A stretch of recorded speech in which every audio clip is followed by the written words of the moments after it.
Hey there, I'm Chief Meteorologist Jason Smith with an update on what's happening with Rafael. It's a system that we've been watching, and it has been holding its own as a Category 2 and 3 hurricane. It was a major hurricane early this morning if you're watching Fox 10 News with meteorologist Nicholas Urboso, but it's starting to show some signs of some weakening. We're seeing some structural changes within the system. So I'm going to pull it up for you here so that you can see what's going on with that.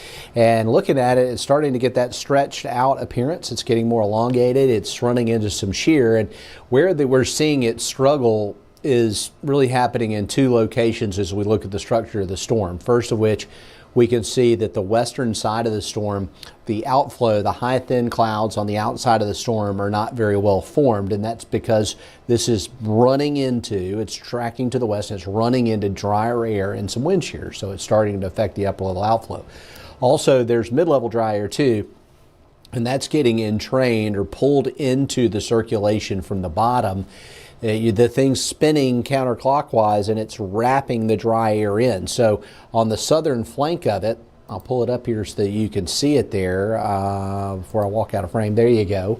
On the southern flank of this, we're seeing that weakening trend, and we'll continue to see that there continuing as the dry air is going to disrupt this thing. And my system's running a little bit slow, but I was going to try and get my pointer tool out so that I could actually point out to you exactly where we're seeing the dry air. But it looks like well, I almost had it. Anyway, just got to take my word for it. It's looking kind of wonky. The thing's starting to get some dry air involved into the picture, and we'll continue to monitor it as it will likely weaken. And let me advance the graphic for you here so we can see a better view of the system. Some of the other views here have been showing that we expect to see, again, a continual weakening phase. I've got an enhanced IR picture here also. All right, let's see what's happening here. All right, now I'm starting to get some response from my system here.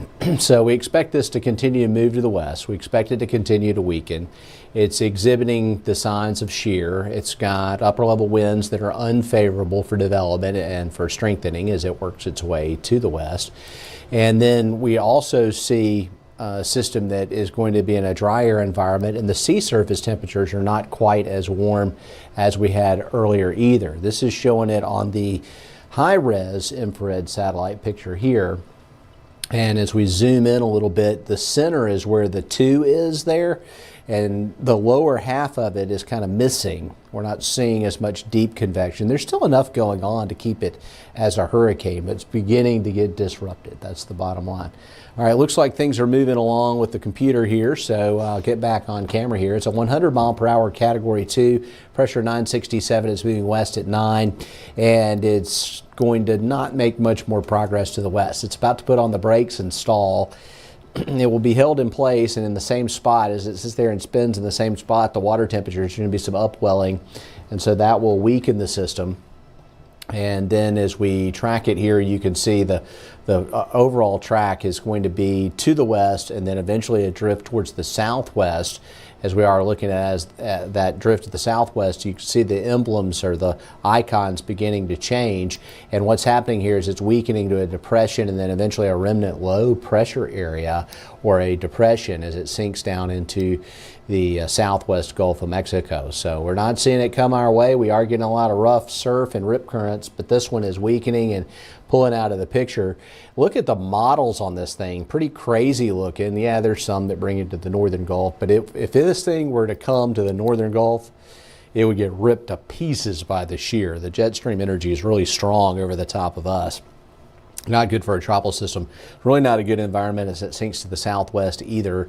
And we basically see it going a little further to the west, stalling, looping around, and then cutting back down to the southwest in that forecast there. So a water vapor loop, yeah, this is a cool looking thing. And what it's showing us is the brown stuff is dry air. And we've been noting this on the water vapor loop for the last couple of days over the southwest Gulf. When the shear comes from the direction of the dry air, it drives the dry air into the system and it begins to disrupt it. So this is a favorable sign. We expect this to continue to be a negative influence on the system, and we don't expect it to get a whole lot stronger as a result of having that dry air working into the picture. From a shear perspective, what is shear? You probably hear us talk about it all the time, right? So the atmosphere is in layers. And the upper levels of the atmosphere, from generally where, if you were flying in an airplane, 20,000 feet and up, the wind in those upper levels is really strong where you start to see colors. Where it's blue and green, that is moderate shear, and then you start getting into the orange and into the red, and that is high shear.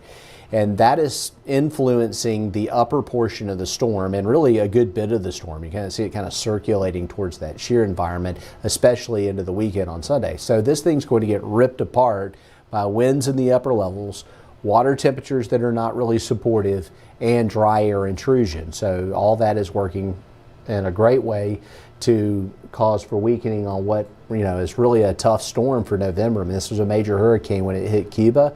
And looking at the Gulf, where you see in the very center of the Gulf, there's the water temperature 83, and I'm going to pull it up full so we can see it here. That's buoy 42,001.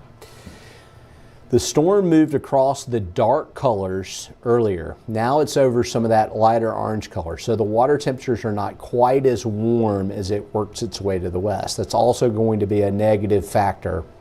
But when it was over that warm loop current last night, the thing was really getting going with those water temperatures.